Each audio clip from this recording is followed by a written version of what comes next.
أعوذ بالله من الشيطان الرجيم. بسم الله الرحمن الرحيم. يا أيها الذين آمنوا لا تلهكم أموالكم ولا أولادكم عن ذكر الله ومن يفعل ذلك فأولئك هم الخاسرون.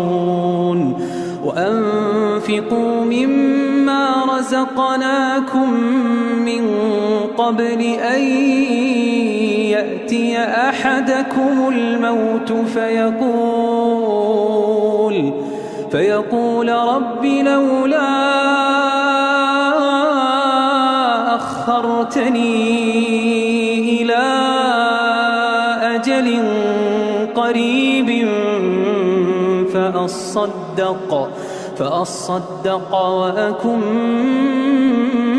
من الصالحين.